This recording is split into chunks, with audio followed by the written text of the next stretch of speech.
जय श्री कृष्ण। सर्वदेवमयी सर्वतीर्थमयी मुक्तिदायिनी गौ माता की जय। श्री गिरिराज धरण की जय। अपने अपने गुरुदेव की जय। सुरूपा बहुरूपाश्च विश्वरूपाश्च मातरः गावो मामुपतिष्ठन्ति मिति नित्यं प्रकीर्तये। સુંદર સુંદર રૂપોવાળી બહુ રૂપોવાળી ગૌઓ હંમેશા મારા નિકટ રહે, હું હંમેશા ગૌઓના નિકટ રહું. ગૌ માતાનું નામ સંકીર્તન કરવાથી મનુષ્યની કીર્તિમાં વધારો થાય છે. ગૌ માતાનું નામ સંકીર્તન કરવા માત્રથી મનુષ્યની કીર્તિ વધે છે એવું શાસ્ત્રો કહે છે કે જે જીવને સફળતા પ્રાપ્ત કરવી છે, જે જીવને મનોકામનાઓ પૂર્ણ કરવી છે, તો એ જીવ સર્વ દેવતાઓને એક સાથે પ્રાર્થના કરી શકે છે. આ પૃથ્વી પર હાલતા ચાલતા દેવતા એટલે ગૌ માતા, જે 33 કોટી દેવતાઓ છે. સાક્ષાત સ્વરૂપે એક જ સમયે 33 કોટી દેવતાઓ દર્શન આપે છે. તો એ 33 કોટી દેવતાઓમાં આપણો ભાવ જાગૃત કરવા માટે પહેલા તો આપણા હૃદયમાંથી, આપણા મનમાંથી ગૌમાતા પ્રત્યેનો જે આપણો પશુ ભાવ છે તે હીન ભાવને આપણા હૃદયમાંથી નષ્ટ કરવું પડશે. અને જ્યારે નકારાત્મક ભાવ નષ્ટ થાય છે ત્યારે સકારાત્મક ભાવનો પ્રકાશ પ્રગટ થાય છે. ત્યારે જીવ ગૌમાતાને માતા માનવા લાગે છે. તો જેના હૃદયમાં હીન ભાવ છે, ખરેખર ગૌમાતા એને પણ પોતાનો પુત્ર માને છે, અને જેના હૃદયમાં પ્રેમ ભાવ છે, ગૌમાતા એને પણ પોતાનો પુત્ર માને છે. એવી જ એક સુંદર પ્રાચીન કથા છે, અમાવસ્યા અને પૂર્ણિમા, બે બહેનોની કથા. જે બે બહેનો બંને એકબીજાથી એકદમ વિપરીત. એક બહેન પૂર્ણિમા, જે ખૂબ સુંદર, સુશીલ, સંસ્કારી અને એટલી જ ગુણી. એનો સંપૂર્ણ દિવસ, એનું સંપૂર્ણ દિનચર્યા એ ગૌ સેવામાં વ્યતીત થતો, પ્રભુ સેવામાં, પ્રભુ સ્મરણમાં. અને કાંઈ પણ હોય, કોઈને પણ કંઈ પણ જવાબ આપે, સૌમ્ય સ્વભાવથી જવાબ આપે, કોઈ અહંકાર નહીં, કોઈ મનમાં કોઈ દુષ્વિચાર નહીં. એનું આભૂષણ એ એની વિનમ્રતા હતું, એનો શૃંગાર એની ગૌસેવા હતી, અને એનામાં જે શક્તિ હતી, જે એને આત્મિક શક્તિની પ્રાપ્તિ થતી હતી, એ એને ભક્તિથી પ્રાપ્ત થતી હતી. એનું સંપૂર્ણ જીવન ગૌમાતાની સેવામાં વિલીન હતું. અને એ જ સ્થાન પર એની બહેન અમાવસ્યા એ એટલી જ અહંકારી, એના રૂપ, એના સૌંદર્યનો એને એટલો જ અહંકાર, એના પિતા પાસે જેટલી ધન સંપત્તિ હતી એનો પણ એને અહંકાર, એટલી ઘમંડી, એટલો પ્રચંડ ઘમંડ કે બધા રાજાઓને, મહારાજાઓને ક્યારે કંઈ પણ કહી દે, અને એને મનમાં એમ વિચાર કે મારા પિતા તો રાજા છે, મારા પિતા પાસે તો એટલું ધન છે, તો હું તો કોઈને કંઈ પણ કહી શકું, આ રાજ્ય પર મારું રાજ છે. એટલો અહંકાર એનામાં. દરેક વસ્ત્ર રેશમી જોઈએ, દરેક ભોજન રાજસી જોઈએ. તો બંને બહેનોને જોઈએ તો કોઈ કહી શકે નહીં કે આ બંને સગી બહેનો છે. બંનેનો એટલો વિપરીત સ્વભાવ. અને બંનેના જીવનમાં ગૌમાતા નથી, ગૌમાતા પૂર્ણિમાના જીવનમાં છે. તો એનું જીવન ખૂબ સુંદર અને ખૂબ સૌમ્ય અને સરળતાથી ચાલી રહ્યું છે. અને એ જ સ્થાન પર અમાવસ્યા પાસે પણ બધું છે, જે બંનેના પિતા એક છે, જે એનું છે તે પણ પૂર્ણિમાનું છે. પરંતુ તે વસ્તુઓ, તે સાધનોનો મોહ હોવો આવશ્યક નથી હોતું. જે પણ સાધનો આપણી પાસે છે તેનો મોહ હોય એવું જરૂરી હોતું જ નથી. અને લોભ અને મોહ વગર પણ જીવન જીવી શકાય છે. પરંતુ મનુષ્યને તો બધું પ્રાપ્ત કરવું છે કે મારે પેલું જોઈએ છે, મારે પેલે ત્યાં જવું છે. મનુષ્ય આનંદ શેમાં શોધે છે? ભૌતિક સાધનોમાં, ભૌતિક સુખમાં. કે પેલું હું ખાઈ લઈશ તો મને આનંદ આવી જશે, પેલે ત્યાં જઈ આવીશ તો મને આનંદ આવી જશે. પેલા સાથે વાત કરી લઈશ તો મને આનંદ આવી જશે. પરંતુ ખરેખર વાસ્તવિક આનંદ મનુષ્ય વિસ્મરણ કરી રહ્યો છે. જે વાસ્તવિક આનંદની પ્રાપ્તિ સાક્ષાત ભગવાન શ્રી કૃષ્ણ ગૌસેવા કરીને કરતા હતા, જે પરમ આનંદની પ્રાપ્તિ ભગવાન શ્રી કૃષ્ણે ગૌસેવા કરીને સદૈવ બધા મનુષ્યોને, બધા જીવોને એવો સંદેશ આપ્યો કે આ જ પરમ આનંદ છે, આ જ સેવામાં પરમ આનંદની પ્રાપ્તિ થાય છે. તો એ વાસ્તવિક આનંદને તો આજે આપણે વિસ્મરણ કરી રહ્યા છીએ અને ભૌતિક સાધનોમાં પોતાનું સુખ અને પોતાનો આનંદ શોધી રહ્યા છીએ. તો પણ આપણે ત્યારે ભૂલી જઈએ છીએ. આપણને ભૌતિક સાધનોમાં સુખ મળી જાય છે, આનંદ મળી જાય છે, એટલા માટે આપણને ત્યાં સુધીનો જ સીમિત આનંદ પ્રાપ્ત થાય છે, સીમિત સુખ પ્રાપ્ત થાય છે, કેટલુંક જ સુખ છે. પરંતુ સુખનો વિસ્તાર અધિક ગણો છે. જ્યારે એ સુખ ગૌમાતામાં જોવામાં આવે ત્યારે એ સુખનો વિસ્તાર સમસ્ત વિશ્વ જેવડો છે. સમસ્ત વિશ્વ જેવડો, એટલો વિશાળ વિસ્તાર કે મનુષ્યનો જીવન પૂરું થઈ જાય પરંતુ એનો પરમ આનંદ પૂર્ણ થઈ શકે નહીં. મનુષ્ય એટલો સૌભાગ્યશાળી છે ગૌસેવાને અને ગૌમાતાને પોતાના પ્રત્યક્ષ પામીને, પરંતુ મનુષ્ય એના સૌભાગ્યની સરાહના કરતા વિસ્મરણ કરી જાય છે. તો આ જ પ્રકારે બંને બહેનોનું જીવન હતું. અને પૂર્ણિમા ખૂબ સૌમ્ય સ્વભાવની, નિત્ય ગૌસેવા કરે અને એ જ જગ્યાએ એની બહેન એનો હાસી મશ્કરી કરે, એનો ઉપહાસ કરે કે આખો દિવસ પશુમાં એક જીવન વ્યતીત કરે છે, પ્રાણીમાં પોતાનું જીવન વેડફે છે, એના કરતા આપણા પાસે એટલું ધન છે, એનો ઉપયોગ કરવો જોઈએ, ભૌતિક સાધનો સુખની પ્રાપ્તિ કરવી જોઈએ. તો પણ પૂર્ણિમા ક્યારેય એના બહેનની વાત સાંભળતી નહીં. એને એમ થતું ભલે બોલે, એને જે ગમે એ કરે અને મને જે પ્રિય લાગે એ હું કરું. તો આ પ્રકારે બંનેનું જીવન વીતી રહ્યું છે. હવે ધીરે ધીરે બંનેની વિવાહની અવસર આવે છે, વિવાહનો સમય આવે છે. તો એમના પિતા બંનેનો વિવાહ કરાવે છે. ત્યારે પૂર્ણિમાનો વિવાહ એક નિર્ધન બ્રાહ્મણ સાથે થાય છે, જે ખૂબ સાધારણ બ્રાહ્મણ, જે ખૂબ સુશીલ અને સંસ્કારી બ્રાહ્મણ છે. તો એવા વર સાથેનો વિવાહ થાય છે અને અમાવસ્યાનો વિવાહ એના પિતા કરતા પણ અધિક ગણા ધનવાળા સાથે થાય છે, જેના પાસે અધિક ધન હોય, અધિક ઐશ્વર્ય હોય, અધિક વૈભવ હોય. એને એવા જ વ્યક્તિને વિવાહ કરવાનો અવસર આપ્યો, એને એવા જ વ્યક્તિને વિવાહ કરવા માટે હા પાડી, તેને પોતાનો વર બનાવ્યો. હવે એના કરતા પણ અધિક ધન, એના કરતા પણ અધિક ઐશ્વર્ય, વૈભવ, યશની પ્રાપ્તિ થાય તો હવે અમાવસ્યાનો વૈભવ જેટલો જેટલો વધે છે તો એનો અહંકાર પણ એટલો વધે છે, એનો ઘમંડ પણ એટલો વધે છે કે મારા પિતા પાસે છે એ પણ મારું છે અને મારા વર પાસે, મારા પતિ પાસે છે એ પણ મારું છે. તો એનો અહંકાર દિવસે દિવસે વધતો જાય છે, એની ભાષા દિવસે દિવસે પરિવર્તિત થતી જાય છે. બધા જાણે એના દાસ દાસીઓ હોય એ જ પ્રકારે બધા સાથે વાત કરે છે.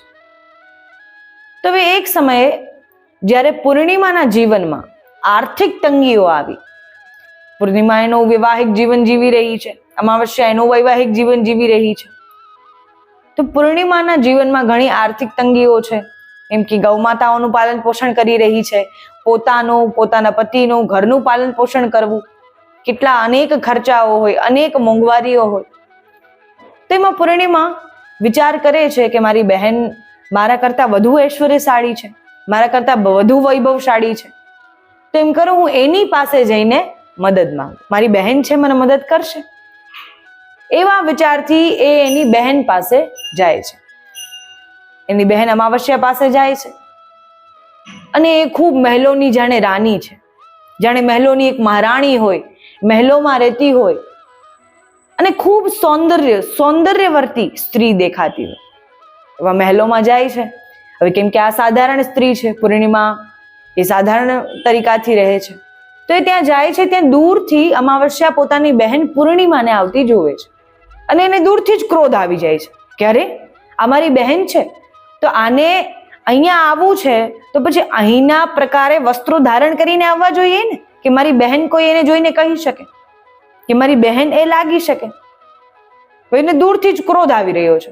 તો એ ભીતર આવે એ પહેલા એ જ એની પાસે જઈને વાત કરે છે કે અરે આજે તો કોઈ વ્યવસ્થિત સુવ્યવસ્થિત વસ્ત્રો પહેરીને આવવા જોઈએ, કે આજે તો તું તારી બહેનના મહેલોમાં આવી છે, તારી બહેનના રાજમહેલમાં આવી છે, તો આજે તો એવા સુવ્યવસ્થિત વસ્ત્રો, સુવ્યવસ્થિત પોતાની પરિસ્થિતિ કરીને આવવું જોઈએ. ત્યારે પૂર્ણિમાને ખૂબ દુઃખ થાય છે કે મારી આ જ પરિસ્થિતિ, આ જ અવ્યવસ્થાના કારણે જ હું આજે અહીંયા છું, મારી બહેન પાસે મદદ માંગવા આવી છું અને મારી બહેન જ મને આવું કહી રહી છે. ત્યારે અમાવસ્યા કહે છે કે તું ભીતર આવવા પણ યોગ્ય નથી, તારા કરતા તો વધુ સુવ્યવસ્થિત અમારા દાસ દાસીઓ છે, જે દાસીઓ અમારે ત્યાં કાર્ય કરે છે, જે દાસ અમારે ત્યાં કાર્ય કરે છે, એમના વસ્ત્રો જો, એમનો સ્વભાવ જો, એમનો વ્યવહાર જો, એમની વાણી જો. ત્યારે એને ખૂબ દુઃખ થાય છે કે મારી બહેન મને આવું કહી રહી છે, કેમ કે એ ખૂબ લાગણી અને ખૂબ સ્નેહવાળી હતી. એનો એના બહેન પ્રત્યે ભાવ કંઈક જુદો જ હતો, જાણે મારી મોટી બહેન છે, મારી બહેન છે, એ મારી મદદ કરશે, એ મારી વાત સાંભળશે, એવા ભાવથી એ આવી હતી.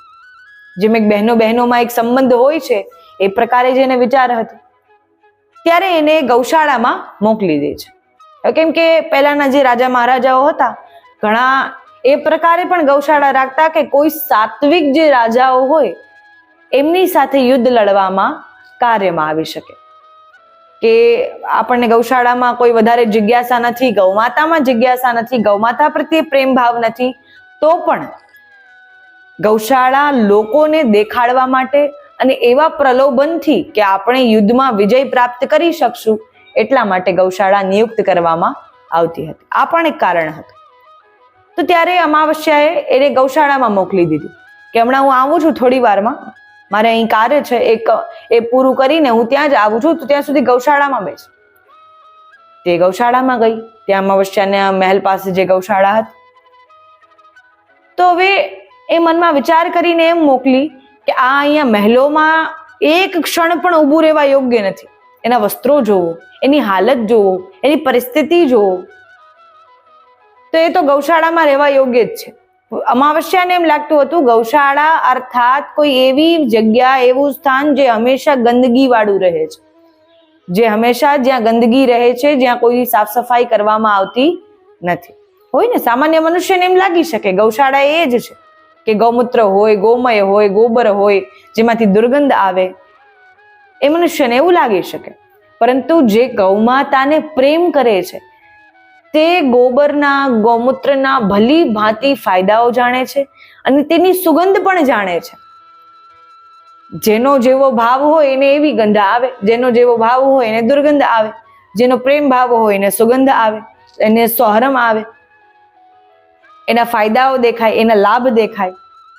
તો એટલા માટે એને એવો વિચાર આવ્યો કે ત્યાં સદૈવ ગંદકી હોય છે, આ ત્યાં જ રહેવા લાયક છે, ત્યાં જ રહેવા યોગ્ય છે. તો એને ત્યાં મોકલી દીધી. હવે પૂર્ણિમાને તો ખૂબ સુંદર ભાવ પ્રગટ થાય છે કે મારી બહેને તો મને ગૌશાળાના યોગ્ય માની છે, તો મારે ગૌશાળામાં એની પ્રતીક્ષા કરવી જોઈએ, તો હું ત્યાં રહું છું. હવે કેમ કે એ ગૌમાતાને એટલો પ્રેમ કરે છે, ગૌમાતા પ્રત્યે એનો એટલો પ્રેમ છે, તો જે સદૈવ કંઈ ને કંઈ કાર્ય કરતા રહે ને એ ક્યારેય ખાલી ન બેસી શકે. આપણે ઘણીવાર આપણા ઘરમાં પણ આપણા ઘણા વડીલોને જોયા હોય, દાદા હોય, દાદી હોય, કે આપણા માતા હોય, પિતા હોય, કે જે ક્યારેય જીવનમાં ખાલી ન બેઠા હોય ને એને આપ કહો ને કે 5-10 મિનિટ બેસો, અડધી કલાક બેસો, તો એ બેસી ન શકે. એને કંઈ ને કંઈ કરવા જોઈએ, કંઈ ને કંઈ કાર્ય કરવા જોઈએ. તેમ પૂર્ણિમાને પણ એવું જ હતું, કેમ કે એવા ઘરમાં રહે છે જ્યાં આખો દિવસ કાર્ય હોય, ત્યારબાદ એનું જીવન જ સદૈવ ગૌમાતાની સેવામાં લીન જ રહ્યું છે. ગૌશાળામાં સાફ સફાઈ કરવી, મંત્ર વસ્ત્ર કરવું આદિ, તેમાં એનો સમય વ્યતીત થતો. તો એ ક્યારેય ખાલી બેસી શકે નહીં, એટલે ત્યાં પણ ગંદકી જોઈ. હવે એને વિચાર આવે છે મારી બહેન આવે, મારી બહેનને હું બધી પરિસ્થિતિ, મારી વાત, મારી આર્થિક તંગી વિશે, મારી મુશ્કેલી વિશે કહું, ત્યાં સુધીમાં હું ગૌશાળાની સાફ સફાઈ કરી દઉં. ખૂબ સુંદર વિચાર, ખરેખર ખૂબ સુંદર વિચાર. ગૌશાળામાં સાફ સફાઈ ન જોઈને જેને સાફ સફાઈ કરવાનો વિચાર આવે છે, ત્યાં બુહારી કરવાનો વિચાર આવે છે, એ વિચાર માત્રથી એના સઘળા પાપ ધોવાઈ જાય છે. એ વિચાર માત્રથી એના સઘળા પાપ નષ્ટ થઈ જાય છે, એમાં કોઈ સંદેહ નથી. એવો જ વિચાર પૂર્ણિમાને આવ્યો છે. તો પૂર્ણિમાએ ત્યાં બુહારી લઈ અને બુહારી કરવા લાગી. ત્યાં બધું ચોખ્ખું કરી નાખ્યું, બધું એટલું સ્વચ્છ કરી નાખ્યું કે ગૌમાતાઓ પણ ખૂબ પ્રસન્ન થઈ ગઈ. ગૌમાતાઓને પણ ખૂબ આનંદ આવી ગયો, કેમ કે ગૌમાતાઓ પણ સ્વચ્છ સ્થાન પર રહેવા ઈચ્છે છે, અને જેટલી સ્વચ્છ સ્થાન પર ગૌમાતા રહે છે એટલી જ આરામદાયક અને એટલી જ સુવ્યવસ્થાથી ગૌમાતાઓ શ્વાસ લઈ શકે છે. ગૌમાતાઓના શ્વાસમાં એટલી પવિત્રતા અને એટલી શુદ્ધતા લઈ શકે છે કે દરેક જીવને એ પવિત્રતા અને શુદ્ધતાની અનુભૂતિ થાય છે. અને એ પવિત્રતા અને એ શુદ્ધતામાં જ્યારે જીવ ગૌશાળામાં ઊભો રહે છે, ત્યારે ગૌમાતાની જે સોહરમ આવતી હોય છે, ગૌમાતામાંથી જે સુગંધ આવતી હોય છે, ત્યારે જીવ એ સુગંધને જ્યારે લે છે, જ્યારે સોહરમને લે છે, ત્યારે જીવને આત્મસંતુષ્ટિની પ્રાપ્તિ થાય છે કે હવે જીવનમાં મારે કંઈ જોતું નથી, જીવનમાં મારે બીજું કંઈ પ્રાપ્ત કરવું નથી. જીવનમાં જોઈએ છે તો કેવલ અને કેવલ ગૌમાતાની નિકટ રહેવાનો અવસર, બીજું કંઈ જોતું નથી. એટલા માટે પૂર્ણિમા પણ ખૂબ સુંદર સાફ સફાઈ કરી સ્વચ્છ કરે છે અને ત્યાં પ્રતીક્ષા કરે છે. હજી સુધી એની બહેન આવી નથી. પછી ફરી વિચાર કરે કે એમ કરું કે હું ગૌમાતાને ત્યાં સુધી ભોજન કરાવી દઉં. ગૌમાતાને ખૂબ સુંદર મીઠી ઘાસ ખવડાવે છે, લીલું ખવડાવે છે. ત્યારબાદ ત્યાં ગૌમાતાને જ્યારે ભોજન કરાવે છે ત્યારે ત્યાં ગૌમાતાનું એક વાછરડું આવીને પૂર્ણિમાના હાથને ચાટવા લાગે છે, જાણે સાક્ષાત ભગવાન આવી અને પૂર્ણિમાના સઘળા દુઃખોને ગ્રહણ કરી રહ્યા હોય, જાણે સાક્ષાત ભગવાન ત્યાં પ્રગટ થયા હોય અને પૂર્ણિમાના બધા પાપ નષ્ટ કરી રહ્યા હોય. એમ તો જીવનમાં જ્યારે એને ભાનમાં આવી ત્યાં સુધી મને આ કથાથી એવું વ્યતીત થતું નથી કે એને ક્યારેય પાપ કર્યા હોય, પરંતુ પુનર્જન્મના પાપ, ગત જન્મના પાપ, જે સંગતમાં રહીને જે પાપ થયા હોય, ઘણીવાર આપણે કંઈ કરતા ન હોય પરંતુ જે પાપ કરતા હોય એની સંગતમાં રહીએ ને તો પણ એ પાપ કદાચ આપણે ભોગવવા પડે છે, કેમ કે એ પાપના ભાગી આપણે બની જઈએ છીએ, એ પાપમાં આપણે ભાગ લેવાઈ જાય છે. તો એટલા માટે એના સઘળા દોષોનો નાશ કરે છે, એના સઘળા પાપોનો નાશ કરે છે, એના સઘળા દુઃખોનો નાશ કરે છે, એવું પ્રતીત થઈ રહ્યું છે. જાણે આજે જીવનમાં બધા દુઃખોનો નાશ થવાનો છે. પૂર્ણિમાના જીવનમાં કોઈ દુઃખ રહેવાનું નથી, સદૈવ સુખ અને સુખની જ પ્રાપ્તિ થવાની છે. ત્યારબાદ પૂર્ણિમાને ખૂબ આનંદ આવી રહ્યો છે. પૂર્ણિમાએ ઘણી પ્રતીક્ષા કરી, ત્યારે એની બહેન ન આવી, ત્યારે ત્યાંથી એને જવાનો વિચાર કર્યો. કેમ વિચાર કર્યો? હું બીજી વાર ફરી ક્યારેક આવી જઈશ. ત્યારે એ ત્યાંથી જવા લાગી અને જ્યાં માર્ગ પરથી પૂર્ણિમા જાય છે ત્યાં તુલસી ઉગી આવે છે, ત્યાં વિશાળ વૃક્ષો ઉગી આવે છે અને બધાને જોઈને ખબર પડી જાય છે કે આ અમાવસ્યાની બહેન જે પૂર્ણિમા છે એ ખરેખર ભાગ્યશાળી છે કે જ્યાં જાય છે ત્યાં તુલસી માતા પ્રસન્ન થાય છે અને તુલસી ઉગી આવે છે. એ ખૂબ સૌભાગ્યવાન છે, ખૂબ ભાગ્યશાળી છે. બધાને એના ભાગ્યની સરાહના થાય છે, બધા એના ભાગ્યની સરાહના કરે, એના ભાગ્યના વખાણ કરે છે કે આ તો ખરેખર એક ભગવાનની પુત્રી છે, આ તો ખરેખર ભગવાનની કૃપા આના પર છે.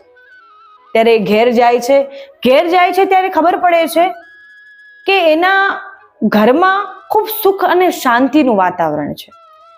જ્યારે એનો પતિ બહારથી આવે છે ત્યારે એનો પતિ પણ ખૂબ પ્રસન્ન છે કે અરે આપ પ્રસન્ન કેમ છો, એવું કંઈ થયું છે? ત્યારે એનો પતિ કહે છે કે પૂર્ણિમા, હવે આપણા જીવનમાં ક્યારેય કોઈ દુઃખ રહેશે નહીં, ક્યારેય કોઈ મુશ્કેલી આવશે નહીં, ક્યારેય કોઈ આર્થિક તંગીનો સામનો કરવો પડશે નહીં. અરે પણ થયું શું છે એ તો કહો. ત્યારે એનો પતિ કહે છે કે હવે આપણે આ ઘરમાં રહેવાનું જ નથી. હવે મેં જ્યાં કામ કરું છું ત્યાં એટલા મને કામ મળ્યા છે, એટલા મને એ કામમાં આગળ વધવાના અવસરો મળ્યા છે કે હવે આપણે આ ઘરમાં રહેવું પડશે નહીં. હવે આપણે આ ઝૂંપડી જેવા ઘરમાં રહેવાનો કોઈ અવસર બચ્યો નથી. હવે આપણા જેટલા દુઃખના દિવસો હતા એ બધા પૂર્ણ થયા છે અને હવે આપણે આ ઘરમાંથી નીકળીને આપણે બીજા ઘરમાં રહેવા જવાનું છે. મારા જે શેઠ છે બહુ સારા છે, એ બહુ એટલા સારા છે કે મને એ પોતાના પુત્રની જેમ રાખે છે. હું જાણે એમનો પુત્ર છું. એટલા માટે એમને કોઈ પુત્ર નથી તો એમની જ નોકરી, એમનો જ ધંધો, જે એમનો વેપાર છે એ બધું મારે સાચવવાનું છે, કેમ કે એમને એવો મારામાં ભાવ જોયો, મારામાં પુત્ર ભાવ જોયો અને બધું ધીરે ધીરે મને સમજાવ્યું, બધું ધીરે ધીરે મને શું કરવું, કઈ પ્રકારે કરવું, બધું સમજાવ્યું અને બધું આજથી મારે જ કરવાનું છે. પૂર્ણિમા તો ખૂબ પ્રસન્ન થઈ, એટલી પ્રસન્ન થઈ કે પ્રભુએ એટલી કૃપા કરી મારા પર કે ક્યારેય કોઈના સામે લાંબો હાથ કરવા દીધો નહીં, ક્યારેય કોઈના સામે કંઈ માંગવું પડે એવું કર્યું નહીં. મારી બહેન પાસે પણ હું માંગવા ગઈ હતી, મદદ માંગવા ગઈ હતી, પરંતુ પ્રભુએ મને એવી ગૌસેવામાં લીન કરી, એવી ગૌસેવાનો અવસર આપ્યો કે મને ત્યાં પણ મારી બહેન પાસે પણ માંગવાનો અવસર મળ્યો નહીં. ખરેખર આ તો પ્રભુની લીલા છે, પ્રભુની કૃપા છે. જ્યારે આપણો વિશ્વાસ આપણી ભક્તિ પર એટલો દ્રઢ હોય છે, આપણી ગૌસેવા પર એટલો દ્રઢ હોય છે, ત્યારે આપણે જીવનમાં સઘળું પ્રાપ્ત કરી શકીએ છીએ, નિસંદેહ બધું પ્રાપ્ત કરી શકીએ છીએ. ત્યારે પૂર્ણિમાને તો ખૂબ આનંદ આવી ગયો. પૂર્ણિમા હવે નવા જીવનની શરૂઆત કરવા જઈ રહી છે, એનું નવજીવન પ્રારંભ થવા જઈ રહ્યું છે. ત્યારે એ ખૂબ પ્રસન્ન છે. હવે ખૂબ એના ઘરમાં અનેકો બ્રાહ્મણો, અનેકો જે જરૂરતમંદ લોકો છે જમવા આવવા લાગ્યા, અનેકો પ્રકારના લોકો માટે ભોજન બનવા લાગ્યું. જાણે રોજ હવે પૂર્ણિમાના ઘેર દિવાળી છે, રોજ હવે સારો દિવસ છે કે રોજ પૂર્ણિમાને જેટલું બને તેટલું, કેમ કે આજ સુધી એની પાસે કંઈ હતું નહીં અને આજે ભગવાને એને પ્રદાન કર્યું છે તો એ બધાને બાંટીને ખાવા ઈચ્છે છે, બધાને વિતરણ કરીને ત્યારબાદ પોતે ભોજન કરવા ઈચ્છે છે. તો એ નિત્ય પૂર્ણિમાના ઘેર અનેકો લોકો આવીને ભોજન કરીને જાય છે. પૂર્ણિમા બધાને ભાવથી ભોજન કરાવે છે અને ખૂબ પ્રસન્ન છે. અને અહીં આ બાજુ હવે અમાવસ્યાના દિવસો પૂરા થવાના છે, કેમ કે હવે એનો અહંકાર અને ઘમંડ એટલો વધી ગયો છે કે હવે એ સીમાને પાર કરી ગયો છે. હવે એનો અહંકાર ચૂર થવાનો અવસર આવી ગયો છે. એનો પતિ બીજા રાજ્યના રાજા સાથે યુદ્ધ લડવા જાય છે અને ત્યાં પરાજય થઈને ફરી આવે છે. પરાજય થઈને આવે છે એટલામાં જુએ છે જે એના જેની સાથે યુદ્ધ લડીને આવ્યા એ બધા સૈનિકોએ એના મહેલ પર પણ આક્રમણ કર્યું છે અને બધું લૂંટીને લઈ ગયા છે. ખરેખર હવે એનો અહંકાર એટલો ચૂર થવાનો છે, કેમ કે એને ભૌતિક સાધનોનો અહંકાર છે. એને જેટલું એને વૈભવ પ્રાપ્ત છે, વૈભવ અને ઐશ્વર્યનો અહંકાર છે. ને અહંકાર તો ક્યારેય મનુષ્યને ઊંચો લઈ જતો નથી. સદૈવ મનુષ્યને શરૂઆતમાં પ્રારંભમાં આપણને એમ થઈ શકે કે મને તો બધું પ્રાપ્ત થઈ ગયું, હવે મારે કંઈ પ્રાપ્ત કરવાની આવશ્યકતા નથી, પરંતુ એ અહંકાર, ક્ષણિક અહંકાર આપણું જીવન નષ્ટ કરી શકે છે. એવું જ અમાવસ્યા સાથે થયું કે આ બધું મારું છે, હવે બધું વધવાનું છે, હજી ઘણું મને પ્રાપ્ત થવાનું છે, હું તો આ પ્રાપ્ત કરવા યોગ્ય છું. જબકે મહેનત 1% પણ એને કરી હતી નહીં, કેમ કે એને જીવનમાં ક્યારેય મહેનત કરી જ ન હતી. એટલા માટે એનો પતિ પરાજય થઈને આવ્યો, પાછો આવે છે તો મહેલમાંથી બધા લોકો બધું લૂંટીને લઈ જાય છે. જે દાસીઓ હોય છે એ પણ પોતાની જાન બચાવવામાં, પોતાના પ્રાણ બચાવવામાં ત્યાંથી ભાગી જાય છે. પોતાની બધી સામાન, પોતાના વસ્તુઓ લઈને પોતાના ગામ પાછા ફરે છે. હવે અહીંયા અમાવસ્યા પાસે કંઈ બચ્યું નથી, કેવલ પોતાની બહેન પૂર્ણિમા પાસે મદદ માંગવા સિવાય કોઈ પણ વિકલ્પ રહ્યો નથી. મનમાં એવો વિચાર કરે કે અરે, કેમ કે એક વારમાં જેની પાસેથી બધું વયું જાય ને એ પોતાના મગજ સ્થિર રાખી શકતો નથી, પોતાના પર એવો સંયમ રાખી શકતો નથી. એ શું કરી રહ્યો છે, શું કરી ચૂક્યો છે, એ બધી ભાન ભૂલી જાય છે. એવું જ અમાવસ્યા સાથે થયું કે અરે, મારી સાથે આવું થયું છે તો મારી બહેન મને અવશ્ય મદદ કરશે, મારી બહેન મને મદદ કરશે, મારી બહેન તો બહુ સારી છે, એ મારી બહેન છે. આજે એને એની કોઈ બહેન છે એવું સ્મરણ થઈ આવે છે, કોઈ બહેન છે એવું યાદ આવી જાય છે. અને ત્યારબાદ એ પોતાની બહેન પાસે જાય છે અને એની બહેન પાસે જાય છે ત્યારે દૂરથી જોવે છે કે એની બહેન તો અનેકો લોકોને ભોજન કરાવી રહી છે. કે અરે, આ મારી બહેનનું મકાન તો હતું જ નહીં, આ તો એક મહેલ જેવું મકાન, ઘર, એ મારી બહેનનું કઈ રીતે? ખરેખર હવે મારી બહેનના દિવસમાં, મારા બહેનના જીવનમાં સારા દિવસો આવી ગયા છે. ત્યારે ગઈ અને પૂર્ણિમા એને દૂરથી જોઈ અને પૂર્ણિમાને એ જ દિવસ યાદ આવી ગયો જ્યારે એની બહેને એને દૂરથી જોઈને એને ભગાવી દીધી હતી કે તું અહીંયા રહેવા લાયક નથી, તું અહીંયા રહેવા યોગ્ય નથી, એમ કહી એને ભગાવી દીધી હતી. અને ત્યારે પૂર્ણિમાને એ એક ક્ષણ માટે જ્યારે દિવસ યાદ આવ્યો ત્યારે દિવસને વિસ્મરણ કરીને એ મારી બહેન છે, એ મુશ્કેલીમાં છે, એના જીવનમાં સમસ્યાઓ છે, અને દોડીને જઈને એની બહેનને ભેટી ગઈ. ખરેખર આ ભાવ પ્રગટ કરીએ તો પણ પ્રગટ ન થાય એવો છે. કેમ કે એક સામાન્ય મનુષ્ય જેની પાસે મદદ માંગવા ગયો એને મદદ ન કરી, અને ત્યારબાદ જ્યારે એને મુશ્કેલી આવી છે અને એ આપણી પાસે મદદ માંગવા આવે તો કોઈ પણ મનુષ્ય એને મદદ કરી શકે નહીં. પરંતુ આનો સ્વભાવ ખૂબ સૌમ્ય અને ખૂબ સરળ હતો કે જેવી છે તેવી પણ હું મારી બહેનની મદદ કરીશ. ત્યારે અમાવસ્યાએ બધી વાત કરી કે આ પ્રકારે જે યુદ્ધ લડવા ગયા હતા તેમાં પરાજય પામ્યા, બધા આવીને અમારા મહેલમાંથી બધું લૂંટીને ગયા છે, તો થોડા સમય માટે મારે તારા ઘેર રહેવાનો સમય જોઈએ છે, થોડું સ્થાન જોઈએ છે કે હું તારા ઘરમાં રહી શકું. ત્યારે પૂર્ણિમાએ કંઈ પણ શંકા પ્રગટ કર્યા વગર, કંઈ પણ ક્રોધ પ્રગટ કર્યા વગર કહ્યું કે આપ અને આપનો પરિવાર જેટલા સમય ચાહો તેટલા સમય અહીંયા રહી શકો છો. કોઈ પણ આવશ્યકતા નથી, કોઈ સંકોચ કરવાની આવશ્યકતા નથી, કોઈ પણ ધનની આવશ્યકતા નથી. આપનું જ ઘર સમજો અને આપ અહીં રહો, કોઈ પણ સંકોચની આવશ્યકતા નથી. ત્યારે અમાવસ્યાને પોતાની ભૂલની અનુભૂતિ થાય છે. પોતે જે અપરાધ કર્યો છે એની અનુભૂતિ થાય છે કે મેં તો જીવનભર ક્યારેય આની મારી બહેન માની નથી, અને આજે એ જ બહેન મારી મદદ કરી રહી છે, આજે એ જ બહેન મારી સહાય કરી રહી છે. મેં તો એને સદૈવ એનો ઉપહાસ કર્યો, એને સદૈવ ગૌમાતાની સેવા કરી, અને સદૈવ મેં એનો ઉપહાસ જ કર્યો છે. અને એમ જ કહ્યું છે કે તું પશુની સેવા કરી રહી છે, તું પ્રાણી સેવામાં પોતાનું જીવન નષ્ટ કરી રહી છે. પરંતુ ખરેખર આજે આ ગૌ કૃપાથી જ આ પૂર્ણિમાના જીવનમાં સઘળો વૈભવ આવ્યો છે. ત્યારે પૂર્ણિમાએ પણ એ સ્વીકાર કર્યો કે હા, આ વાત સાચી છે, આ સત્ય વાત છે કે જે તે દિવસ હું આપના ઘેર જ્યારે આવી હતી, આપે મને કહ્યું કે ગૌશાળામાં જઈને તું બેસ, તો અહીંયા રહેવા યોગ્ય નથી. ત્યારે ગૌમાતાએ મારું ભાગ્યોદય કર્યું છે, ગૌમાતાએ મારા જીવનમાં કૃપા પ્રગટ કરી છે, અને ગૌમાતાએ જ મને સઘળું પ્રાપ્ત કરાવ્યું છે.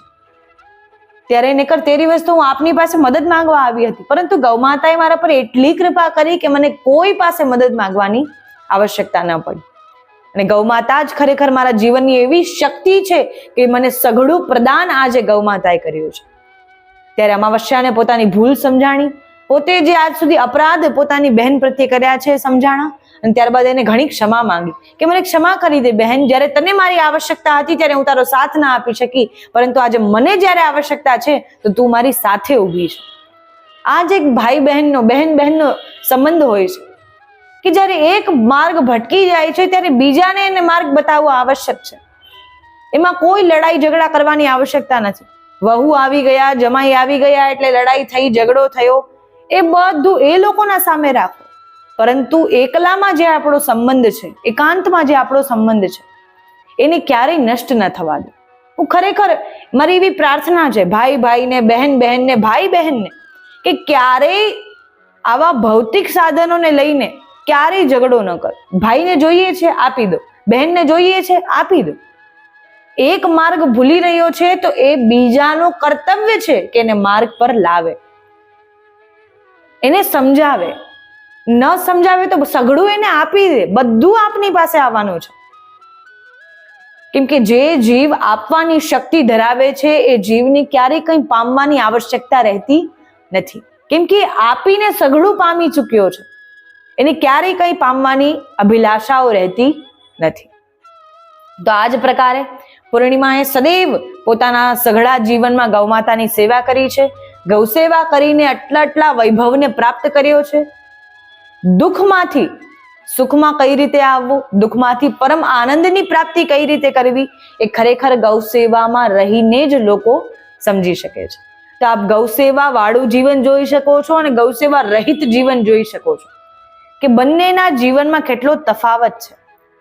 ત્યારબાદ પૂર્ણિમાનું સઘળું જીવન હજુ પણ ગૌ સેવામાં જ વિલીન થઈ રહ્યું છે. પૂર્ણિમા પાસે જેટલું ધન આવતું ગયું, જેટલું એનો વૈભવ વધતો ગયો, એટલી એને ગામમાં, એ રાજ્યમાં ગૌશાળાઓ નિયુક્ત કરાવી, ગૌ માતાની સેવાના સંદેશો આપ્યા, અને ગૌ સેવાનો ભાવ સદૈવ બધાના હૃદયમાં પ્રગટ કર્યો. તો આ જ પ્રકારે ગૌ સેવા આપણા જીવનમાં સઘળું બદલી શકે છે. આપણામાં એટલો દ્રઢ વિશ્વાસ અને એટલું દ્રઢ મક્કમતા હોવી જોઈએ, એટલી વિનમ્રતા આપણામાં હોવી જોઈએ, એટલી ભક્તિની શક્તિ આપણામાં હોવી જોઈએ કે દરેક પ્રકારથી ગૌસેવા આપણા જીવનમાં પ્રભાવ નાખે અને ગૌસેવાનો પ્રભાવ આપણા જીવન પર પડે. તો આ જ પ્રકારે એ પૂર્ણિમાએ જેવી ગૌસેવા કરી એવી જ ગૌસેવા આપણે કરવાનો પ્રયાસ કરીએ અને ગૌમાતાની સેવા કરતા રહીએ. ગૌમાતાની સેવા માટે બીજાને પણ પ્રેરિત કરીએ. ગૌ સત્સંગ શ્રવણ કરતા રહીએ, ગૌ સત્સંગ શ્રવણ કરાવતા રહીએ, કેમ કે ગૌ સત્સંગ શ્રવણ કરાવવાનો અનેક ગણું પુણ્ય જીવને મળે છે. મનુષ્ય અનેક ગણા પુણ્યને પ્રાપ્ત કરે છે. ગૌમાતા અવશ્ય આપનું કલ્યાણ કરશે. જય શ્રી કૃષ્ણ, જય ગિરિરાજ.